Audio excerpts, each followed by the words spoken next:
Good afternoon, bienvenidos, everyone. It's so great to be here with you and the amazing Gabriel Espinosa Ramos. For folks who we don't know, my name is Dr. Eliana Ramirez. I'm a licensed independent social worker, racial trauma researcher, and therapist. And I am here today because I have an immense amount of love for Latinx, Latino, Latina community, Latine community, and I'm honored to be here with you. Gabriel, would you like to introduce yourself? Yes, welcome everybody. Thank you so much for coming and sharing this space with us.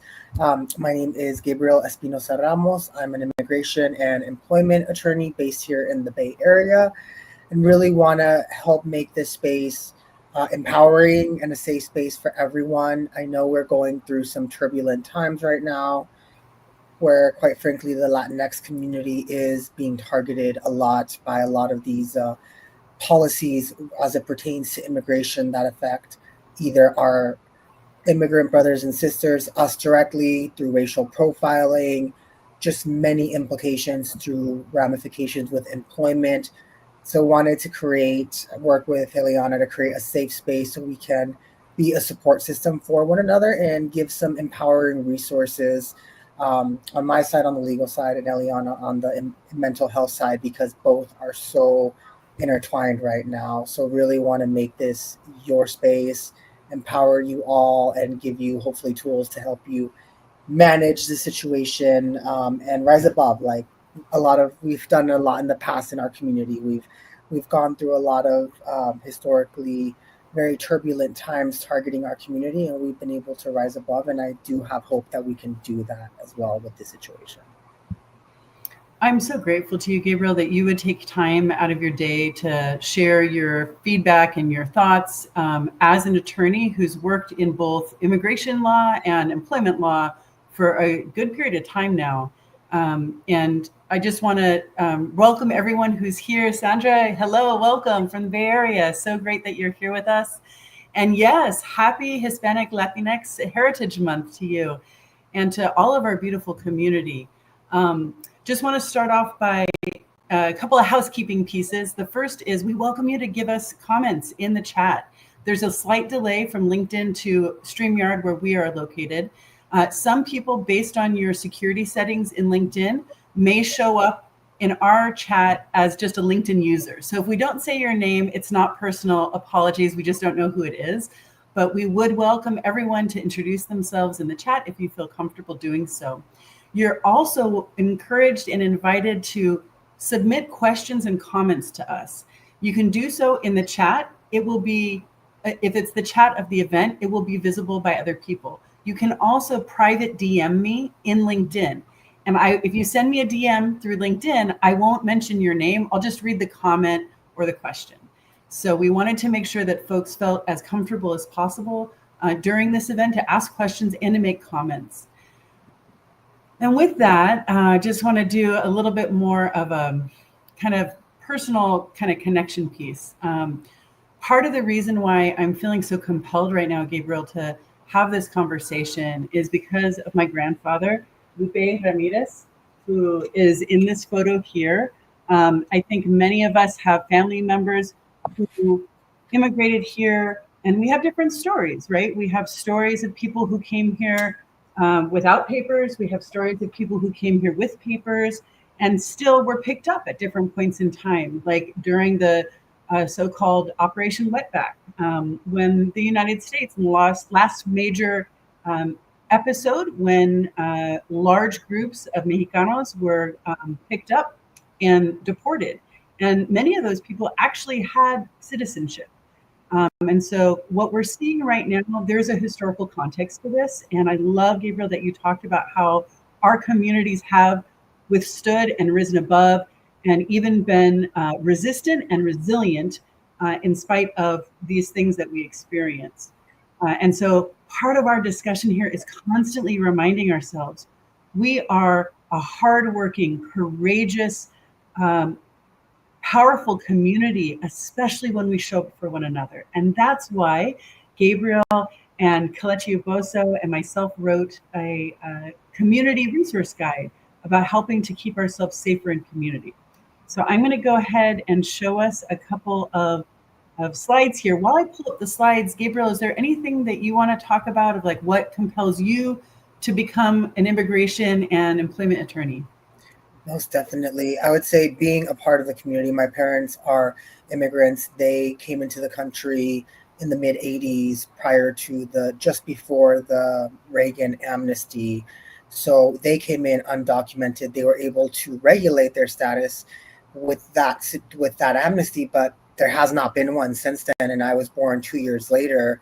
It's been just historically seeing the struggle of the immigrant community through my parents. First, they've experienced um, you know uh, frauds by notarios who purported to be attorneys before they were finally able to find a lawyer to help them. So that's something that did resonate with me and motivated me to pursue the immigration law career. But also the employment, as seeing some of the situations that our community also, unfortunately, and other disenfranchised communities within kind of these corporate systems are victim to, and I don't want to say victim, but experience, because we're targets, unfortunately. And that motivated me to empower. Most of my current practice right now is, I would say, empowering individuals, organizations, and businesses on how to protect their rights as it pertains to the current situation with immigration. For example, for employers, the Hyundai raids recently, how to better be prepared. Also doing speaking engagements on Telemundo Bay Area, Cron 4, talking about these issues and just really trying to inform the community of basic rights and information, breaking down complex legal issues that are more accessible so people can be informed. And that's what motivated me, really informing people. I feel right now, given what's going on in this current political climate, being informed of one's rights, understanding that we have rights, even though there's always might be a policy or this or that. I want to remind folks that we still have rights, even with, for example, I know I'm going to just, reach out to the elephant in the room, the recent ruling with Supreme Court that lifted the injunction on racial profiling in LA with ICE against Latinos. Even with that, we still have our rights and protections. It's just that I think we need to remind. I know it's hard sometimes when we see so many hard news issues or stories about what's going on, but I do believe that if we stand firm in asserting our rights, knowing our rights, and being a resource for one another, we can protect one another. So that's what motivated me to join this program with Eliana, is to really empower you all with resources so that you feel, hopefully it helps you, make you feel a little safer, more empowered, because as I always say, knowledge is power. And always happy to be a resource for referrals or any other resources that you may need if you have questions on that end. That's my motivation, to empower our community and foster empowerment and strength and not fear. Love that so much. Thank you for sharing that. And I want to just welcome Maria. Welcome. I'm so glad that you're here all the way from Chicago. Okay, yes, welcome. Welcome, Maria. And honoring and acknowledging the Council of Three Fires, the Ojibwe, Odawa, and Potawatomi nations. Thank you. I think that's such an important piece that I'm wearing my Aztecan sun calendar today because we are indigenous to these lands. We are indigenous to the Americas. That is a part of our ancestry. And when I talk to people about, that I'm from Califaslan, and we didn't cross the border crossed us. And we have been here since time immemorial.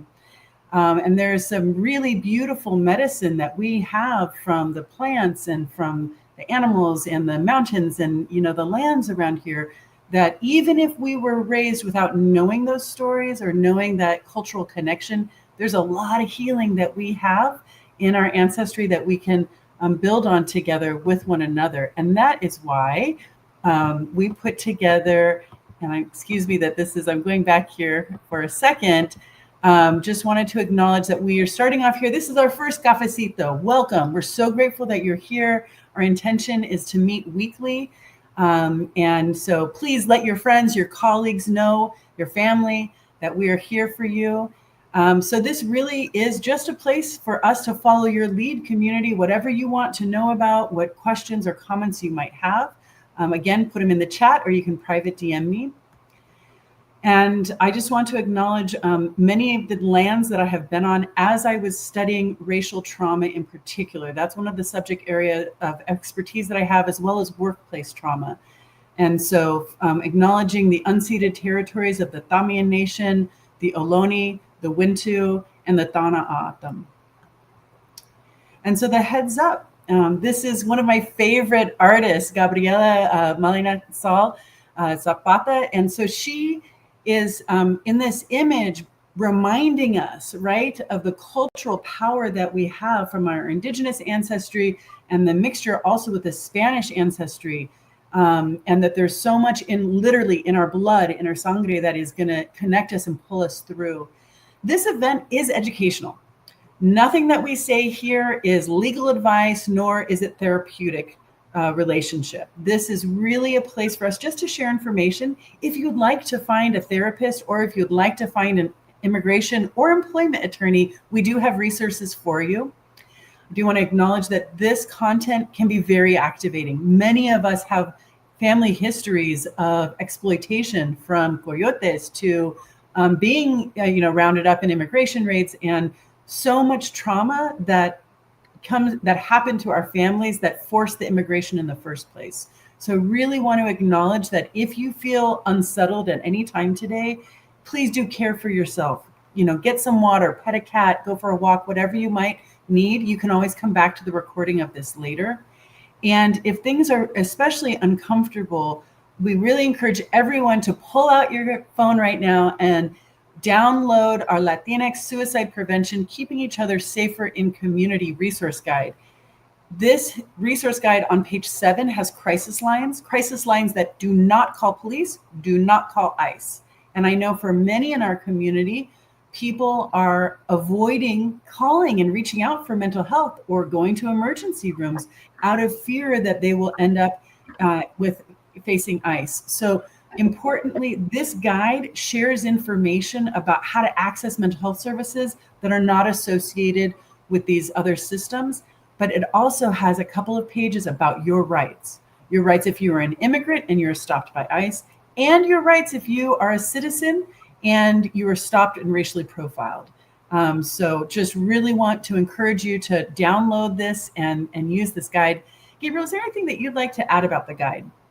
Yes, speaking of just that last point you just mentioned about just asserting one's rights, I wanted to make it clear that every due process is a right everyone in the country has, including immigrants. And I think there's been a lot of misinformation in the news that folks without legal status don't have these rights. That is not true. There have been countless lawsuits by the ACLU that have successfully challenged some of these illegal practices by the Trump administration and ICE. So that is a right everyone has, so including non-citizens, non-residents.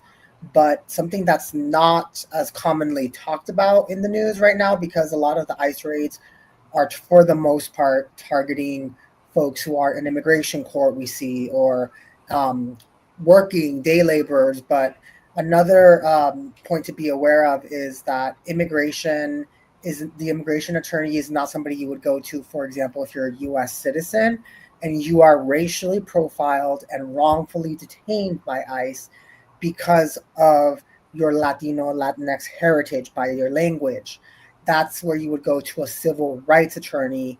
And there are certain rights that that would be unlawful detention. But in terms of recourse, legal recourse, it would be through a civil rights attorney, because that then would infringe civil rights, not the immigration status, since immigration laws don't apply to citizens unless there was maybe an attempt to denaturalize, but that's very, very uncommon and rare. But I just wanted to let people know that that's something, the key difference between the two situations. But under both, there are legal recourses there. But just a heads up to understand the key difference with that.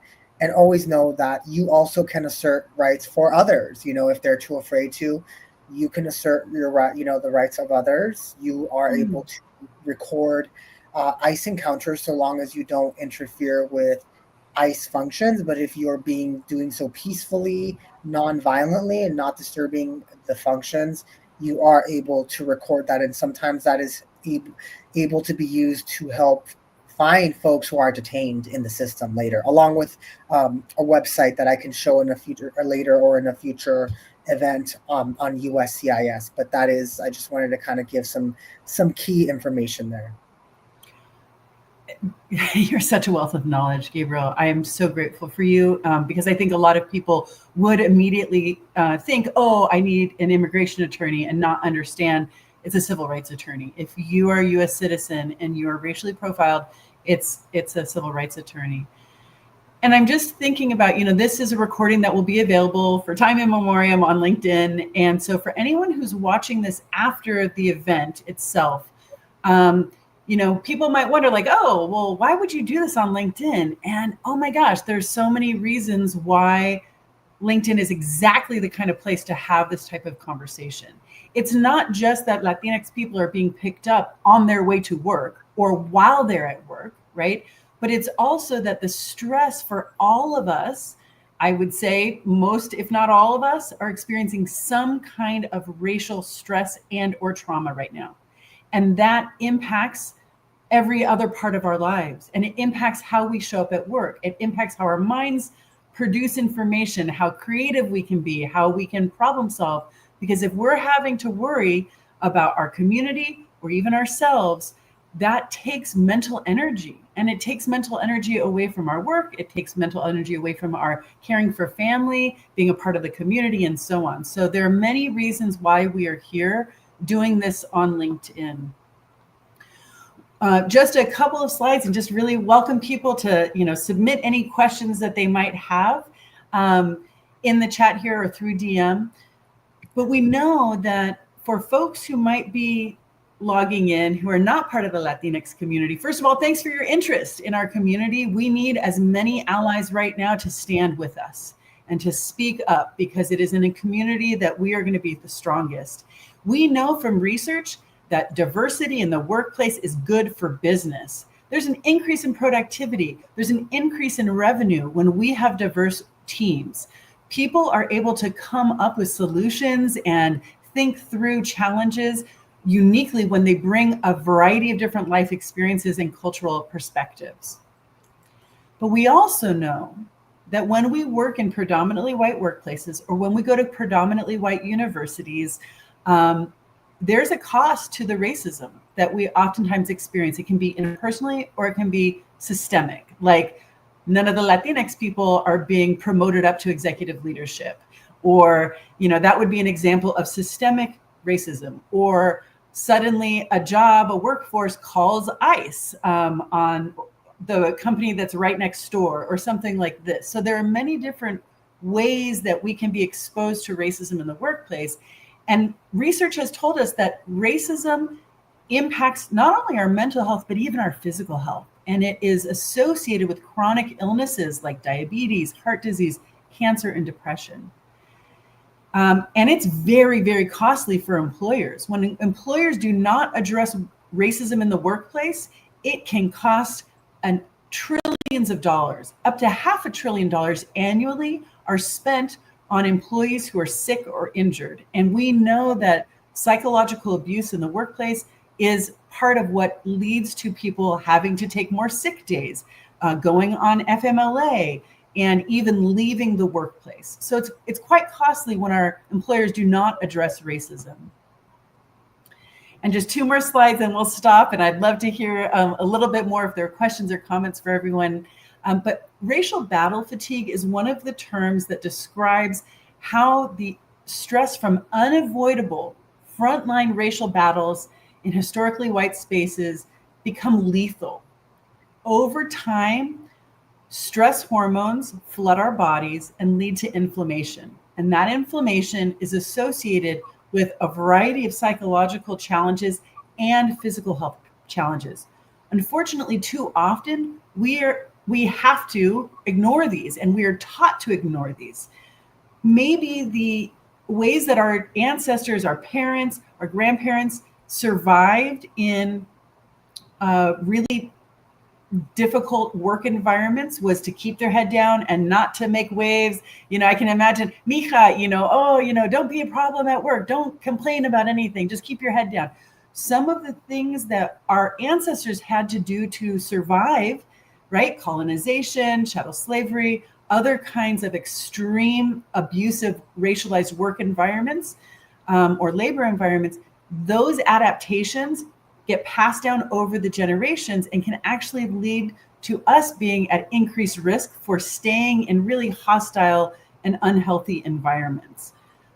So I just wanted to share this last slide here. This is what the research is showing us, that when we are exposed to racial battle fatigue, and it can be at work, but it also can be just living in a society where we're facing mass amounts of racial profiling and ICE raids, right?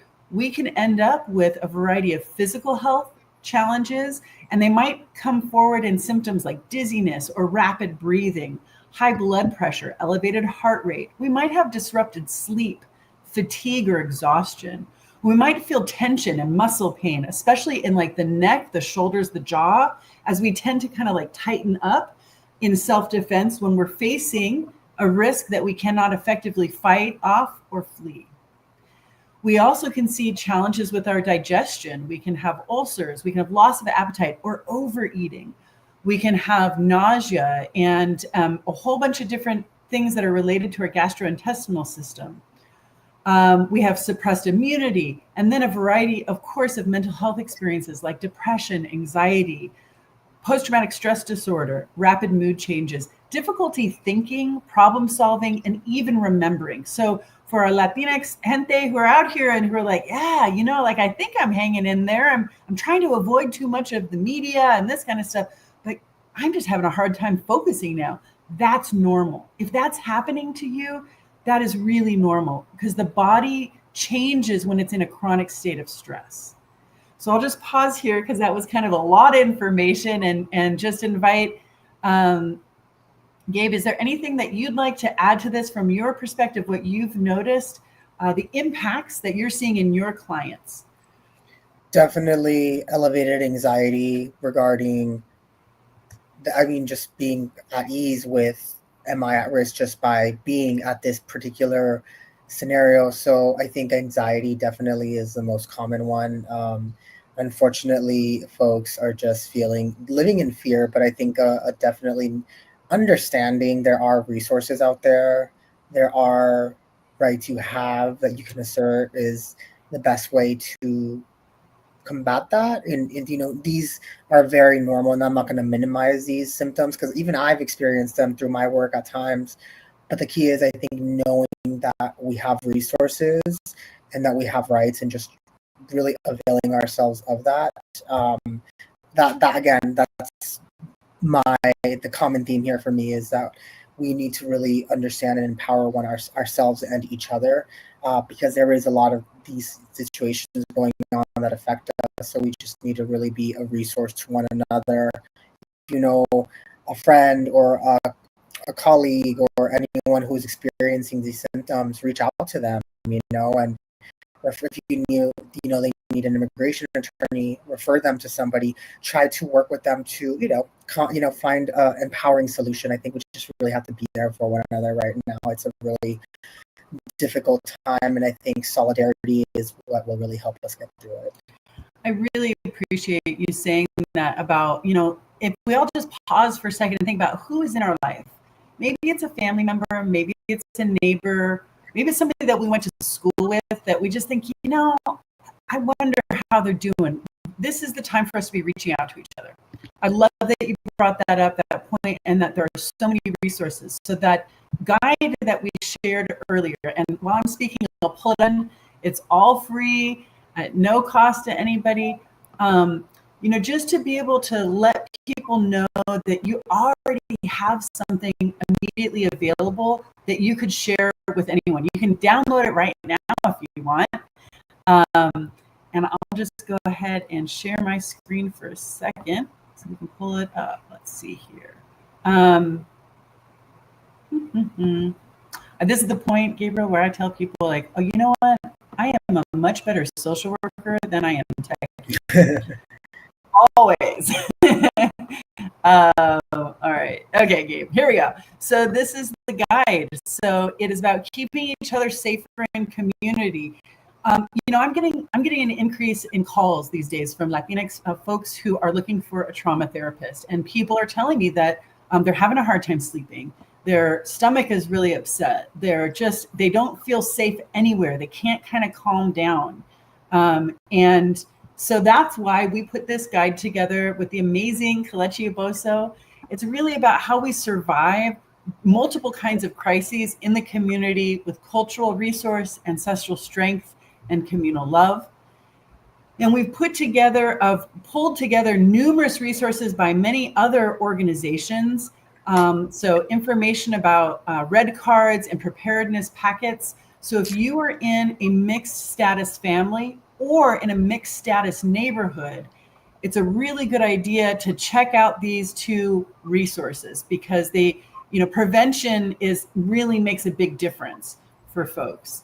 And I'm just going to show for a moment here, like there's so much information in this. We've got, if you are interacting with a family member or friend who is in so much pain that they feel like they cannot continue living, these are some of the things that we can say and do to help them to get through that moment. I've been a licensed therapist for many, many years now, and I've done quite a bit of work in suicide prevention. And it is very scary. It can be very scary when a loved one or a friend or a colleague tells us that they are in that much pain. And it's pretty amazing how much we can help people to get through those experiences. So there's actual literal suggested language that you could use, as well as a variety of resources to help people to stabilize in the community. And as I mentioned, in particular, having crisis lines that do not call police, that do not call ICE. And then there are other crisis lines that may call the police. And importantly, we've got these resources, Latinx and immigrant-led crisis resources, faith-based language that might help people. We know their faith is a common cultural experience for many Latinx people, not all. Some people also are agnostic or atheist. And for those people who do come from a faith-based perspective, there's some language that also might be helpful here. And then importantly, how to prepare if the police are called, or if you have an interaction with ICE, or if you're a US citizen and you're racially profiled. So there are so many different resources that are in this guide. I just wanted to kind of let people know that it's here. You do not have to be a mental health clinician to show up for a family member or a friend or a coworker who's experiencing significant pain. It turns out that when we are able to help people to feel as safe as possible in the moment, that's oftentimes a huge step forward to surviving a crisis. And I just want to take us down really quick here to our crisis lines that do not call police or ICE. And then also, I'm going to kind of move us into here an entire page of, if you're looking for a therapist, we've got Latinx Therapist Directory, Latinx Therapist Action Network, Therapy for Latinx, Immigrant Justice California Health Resource Guide, Undocumented Mental Health Directory. There's so much information in here. We have, if you're looking for group support, there are many virtual support groups that you can access. Really want to highlight this Immigrants Rising Wellness Support Groups. This is a 6-week virtual group. It's led by a trained mental health provider.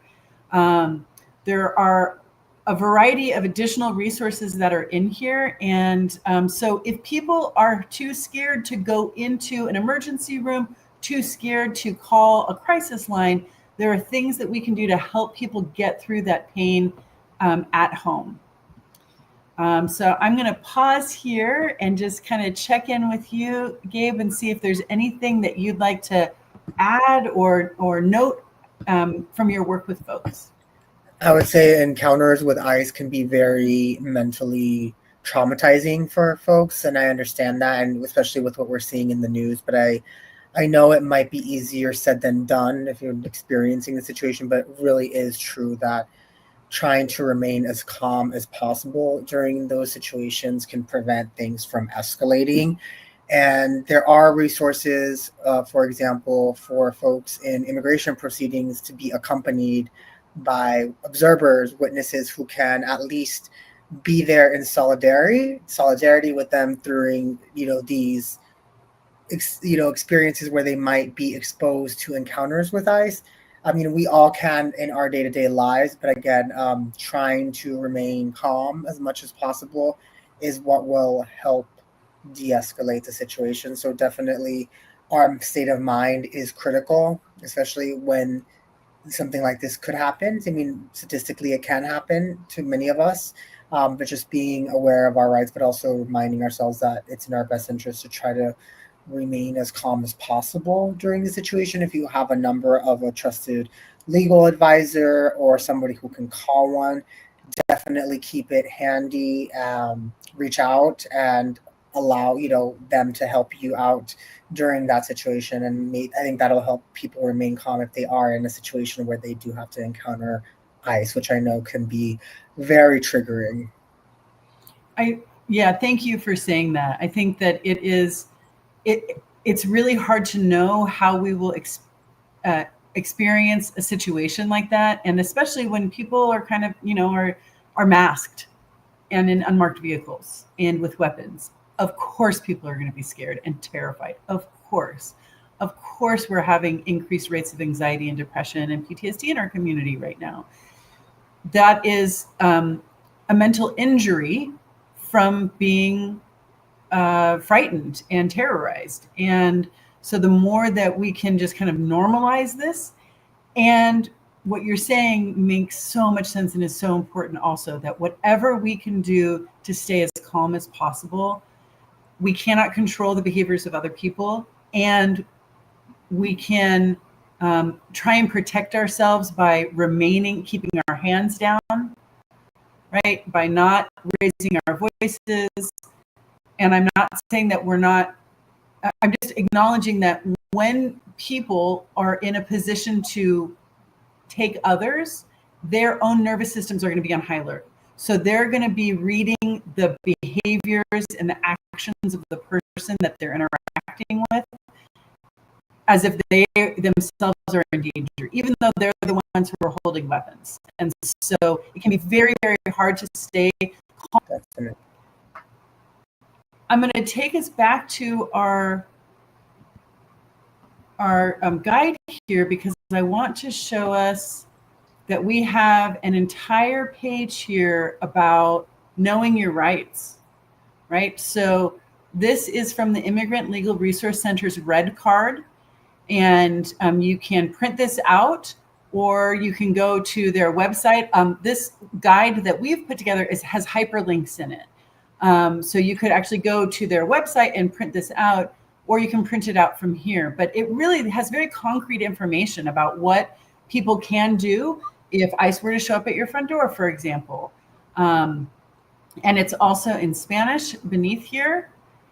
And then Gabe, can't thank you enough. You put this page together about if you're a US citizen and you're racially profiled. Is there anything that you'd like to share with us about this page while I've got it up? Again, the main takeaway with that is that there's a key difference between the type of lawyer that you would need to seek under this circumstance. It would be a civil rights attorney, because then at this point it's your civil rights that's being infringed. Again, the same Miranda rights apply. You really can assert that you do not consent to signing anything, saying anything. That is your right, and the ICE officer continues to do that. You can politely ask these things, like if you're free to go, and if you're not, then that's why I advise having a plan beforehand if you can. I think that's always important, and having a trusted legal advisor or somebody who can help connect you with one. I think the page is pretty self-explanatory, but again, the key is staying calm. It really is staying calm, knowing you have the right to remain silent. You don't have to sign anything, even if they try to force you. And after the fact, that's why I always say documenting if it's safe to do so, because sometimes, unfortunately, the officers are not reasonable. And even though it's a legal right, if the person is not doing anything violent or not interfering with the ICE functions, officers try to interfere with that because I believe it's evidence. That's why later on that can be used to prove that a person's civil rights were violated. But if, again, I always advise, I've been saying this for a little almost over a year now, if it is safe to do so, always record if possible, but only if it's safe to do so. Obviously, if it's not, take that into consideration. Again, this is not legal advice, but just general information and resources that I don't see as commonly on the red cards, because the red cards tend to be more tailored to folks who are facing removal here, removal, deportation, or who don't have legal status in the country, don't have immigration status.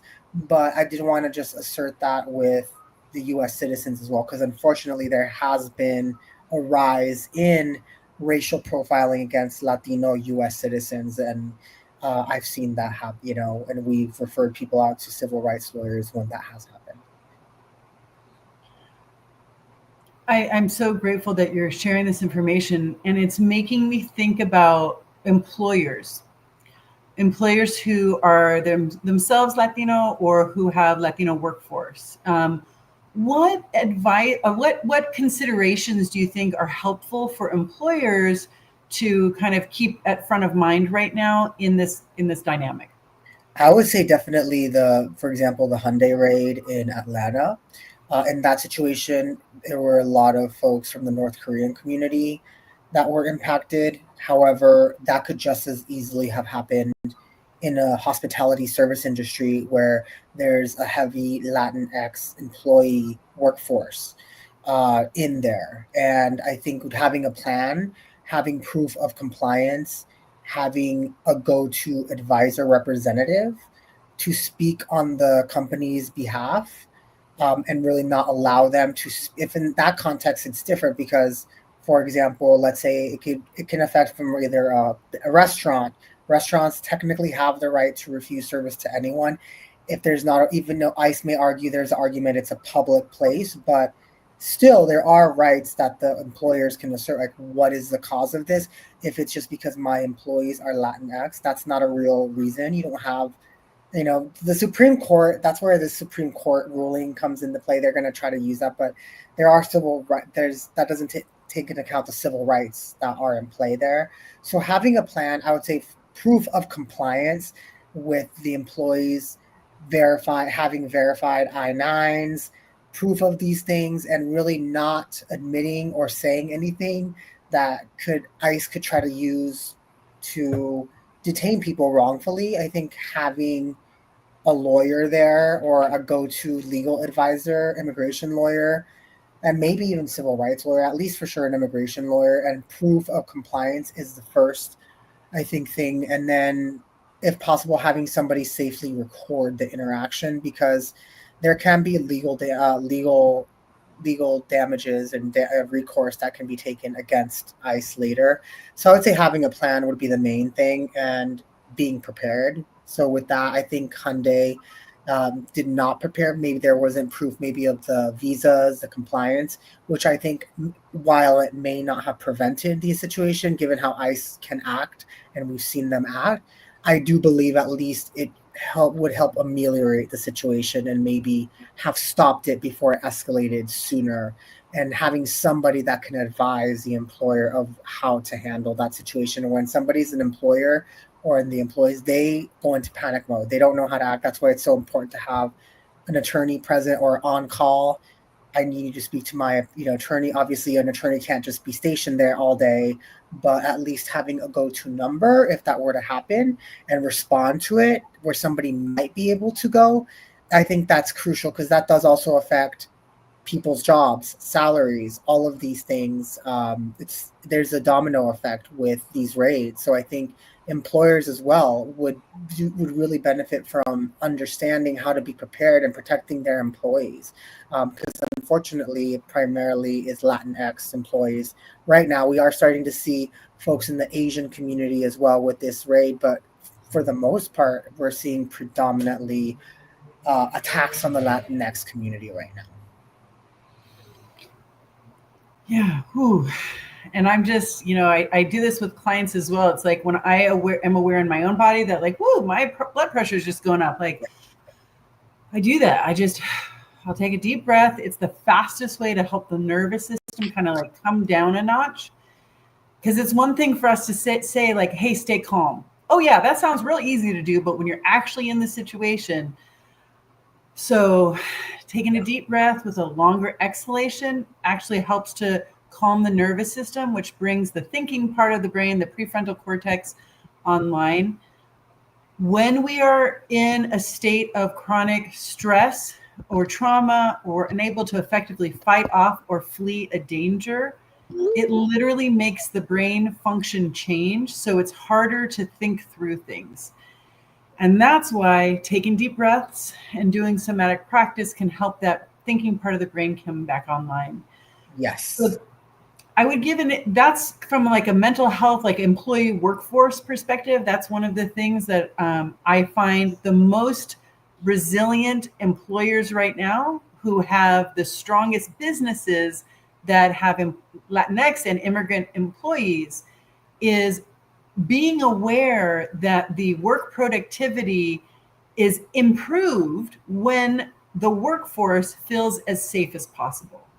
Exactly. That was the key with that, is making your workforce feel safe. So there's also, I don't think it's talked about as much in our world of protecting rights, which is critical, but I think also employers should care and need to care, because there's also a business impact with that.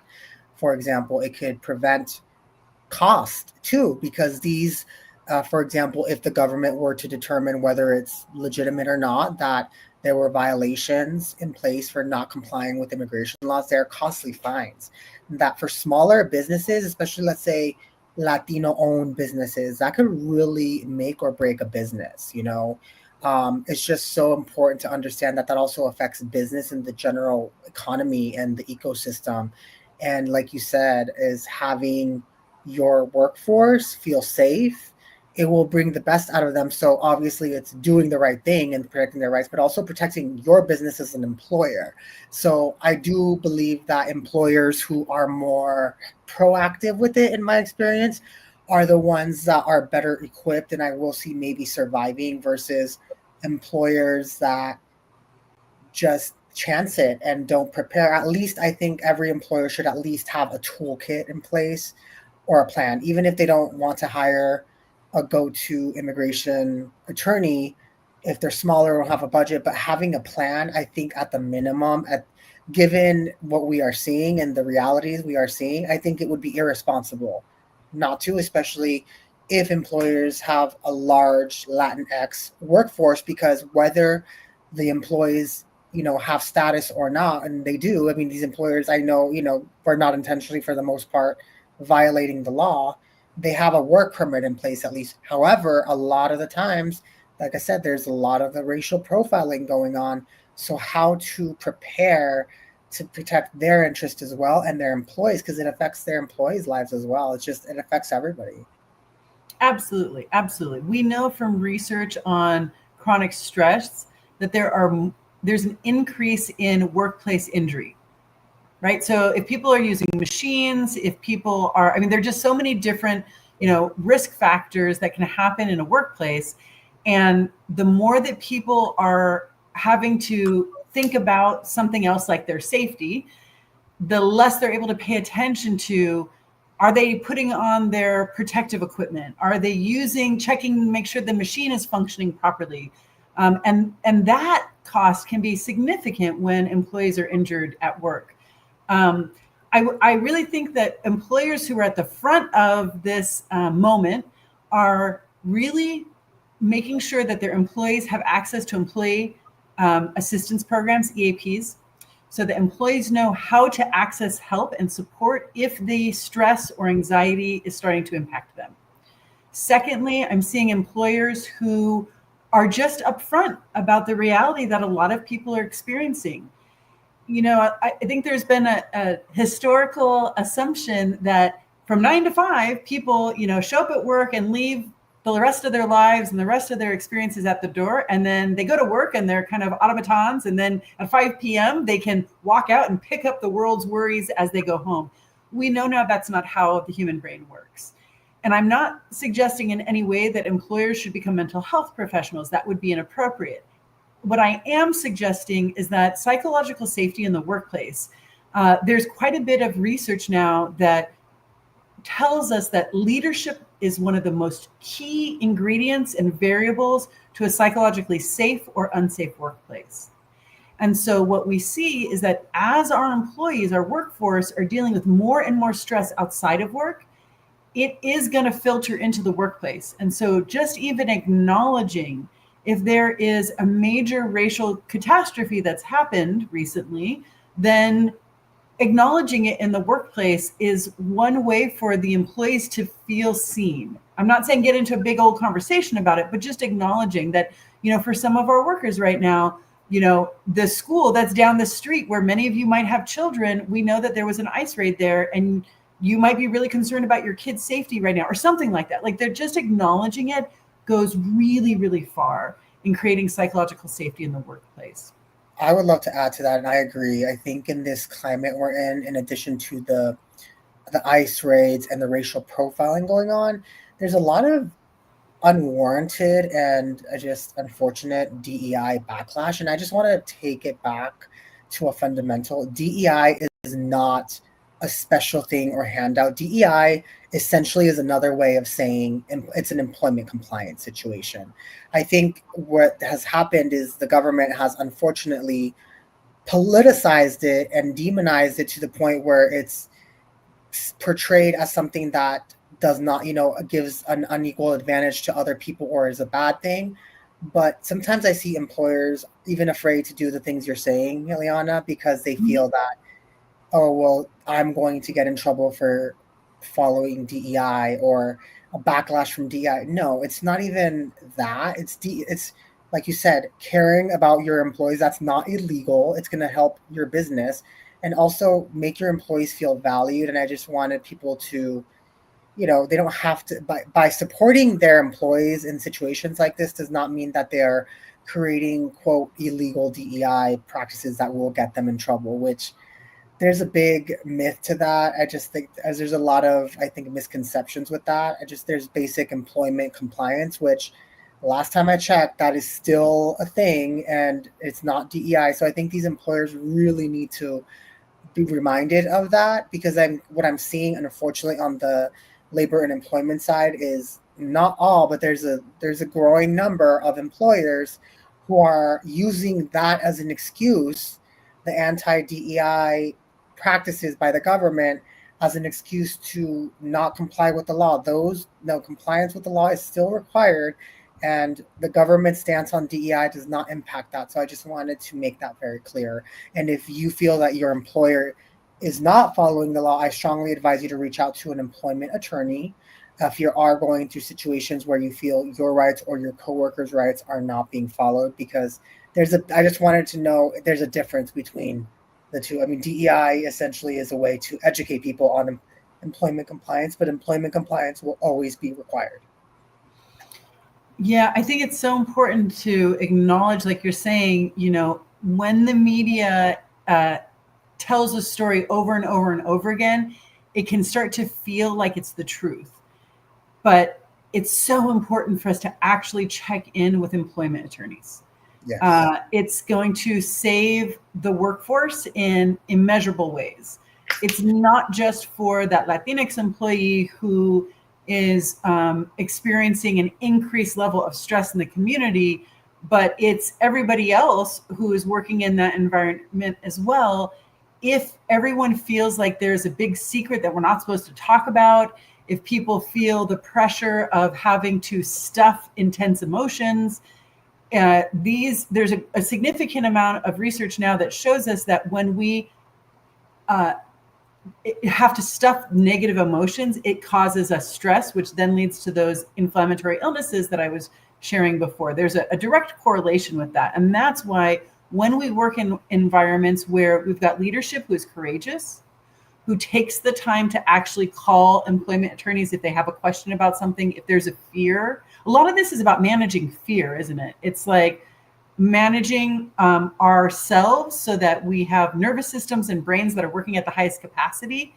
And thankfully, there are attorneys out there who can help us to move through these stories that we're hearing in the media and what the actual law is in place right now.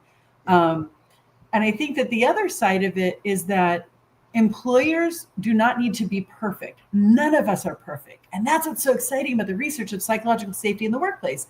It turns out those workplaces where executives and other middle managers in leadership admit mistakes, encourage people to share half-developed ideas, that these are the kinds of characteristics that actually lead to psychological safety. So many of us would rather have an employer say, I am aware that these ICE raids that have been happening in our local community might be causing a lot of stress among people.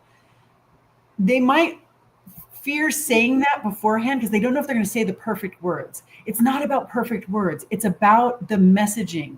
Your Latinx employees are terrorized right now.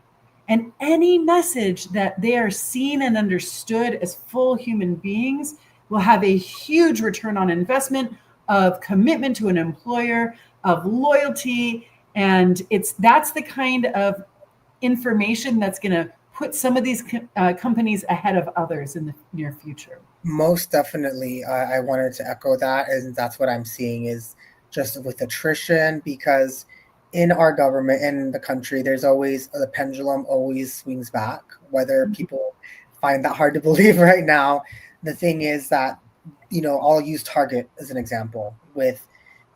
I think they are a prime example of employers who use the anti-DEI backlash as an excuse to not follow the law. And there were apparently a lot of also employment violations in addition to that just kind of got out there, in addition to the public catching wind that they don't really care for their workforce, their Latinx workforce, or their POC, people of color workforce.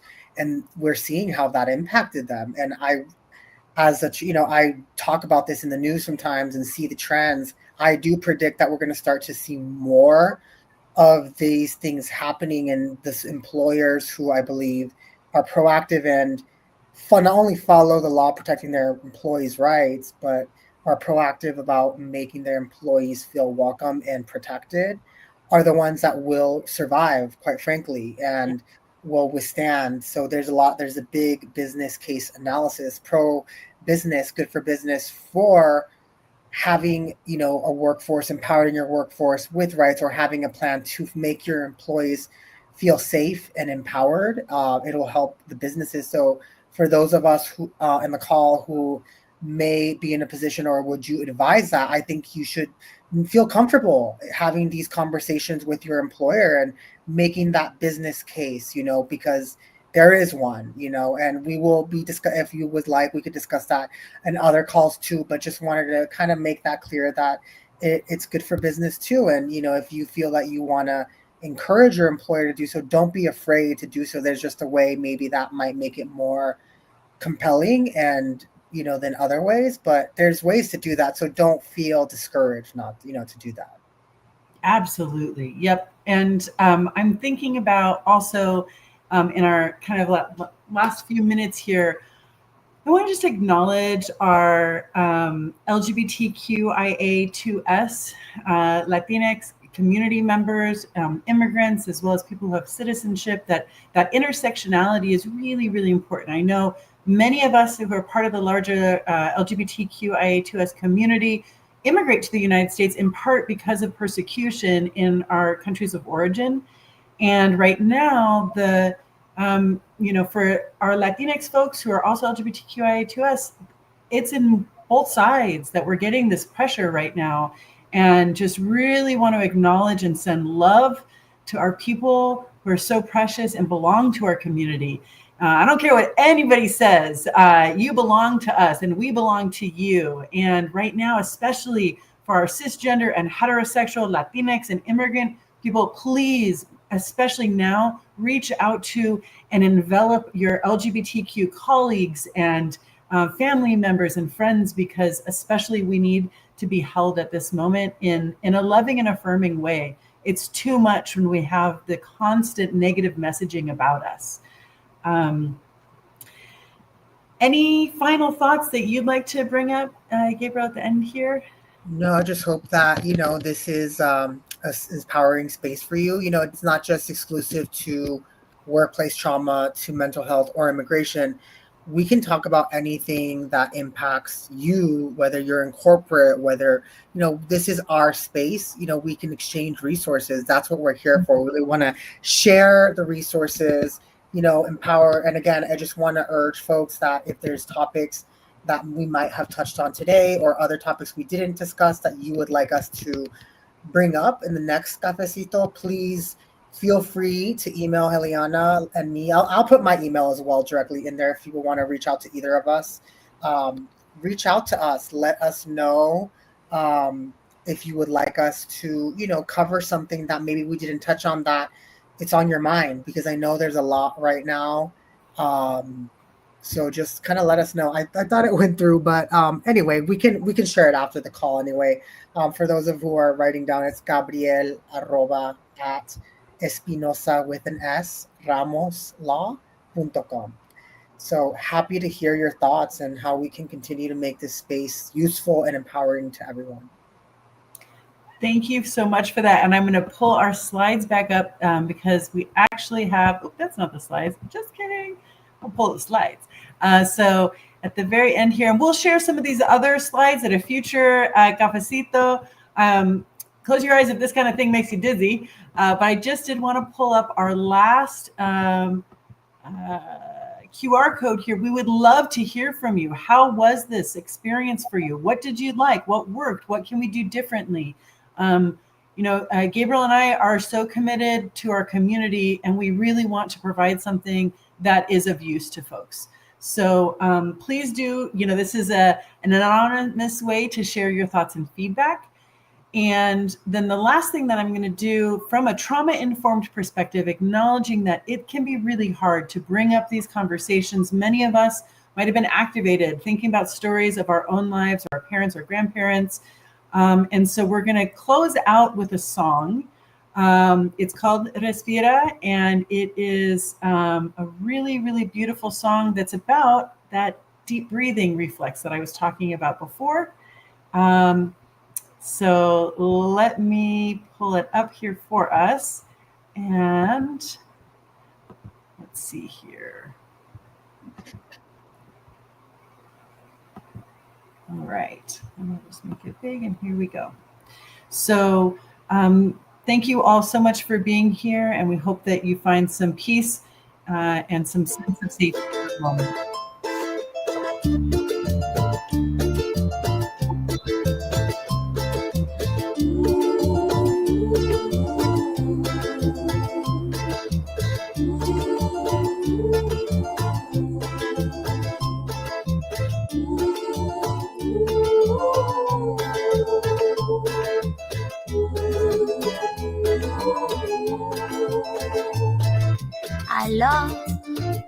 Alors je respire, même si la tête ne peut plus y croire.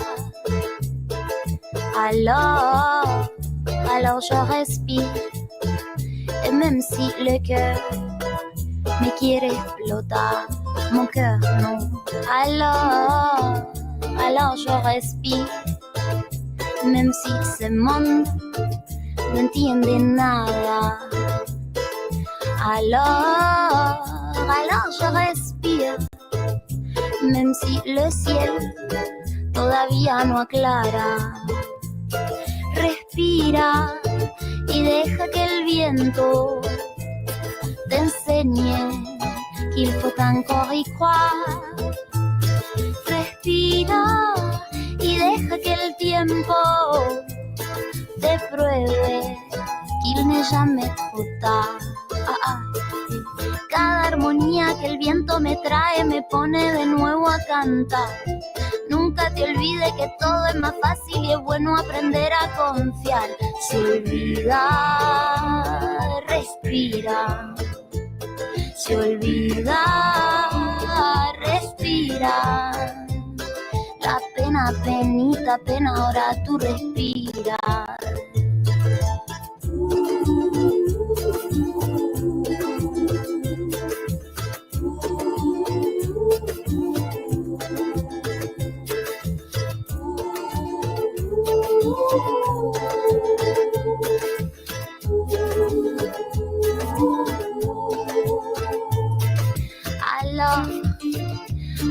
je respire.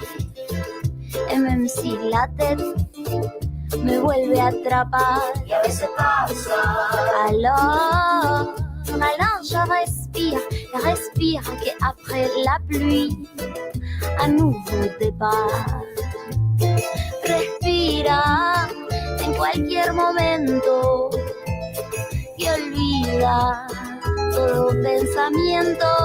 Ay, respira y suelta el lamento.